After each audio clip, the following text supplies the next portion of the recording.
ఈరోజు జ్యేష్ఠమాసం చివరి రోజు కూడా. ఈరోజు ఏం చేస్తే మన ఇంట్లో ఉన్న దారిద్ర్యం పోయి, మన ఇంట్లో సిరి సంపదలు కలుగుతాయి. అలాగే ఎక్కువ అప్పులున్న వాళ్ళు ఏం చేయాలి? ఇంట్లో కుటుంబంలో చాలా సమస్యలున్నాయి. ఇవన్నీ ఎన్ని పూజలు, వ్రతాలు చేసినా కూడా ఏమాత్రం తగ్గట్లేదు అనుకున్న వాళ్ళు ఈ వీడియో ఎక్కడ స్కిప్ చేయకుండా చూడండి.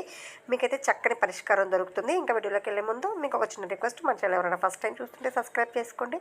వీడియోకి ఒక లైక్ ఇచ్చేసేయండి. ఈరోజైతే చాలా విశేషమైన రోజు అండి. ఎందుకంటే ఈరోజు జ్యేష్ఠ మాసం, అందులోనూ శుక్రవారం అలాగే అమావాస్య కలిసి వస్తే ఈరోజు శ్రీ మహాలక్ష్మి తల్లికి చాలా ఇష్టమైన రోజు. ఈరోజు కనుక ఎవరైనా చక్కగా ఉప్పు దీపం వెలిగిస్తారో వాళ్ళకు ఉన్న అప్పుల బాధలు క్రమక్రమంగా తగ్గుతాయి. అలాగే ఇంట్లో ఉన్న చాలా సమస్యలు కూడా ఈరోజు ఈ విధంగా ఉప్పు దీపం వెలిగించిన, లేకపోతే ఇంట్లో ఉప్పు పసుపు కలిపిన నీళ్లు చల్లి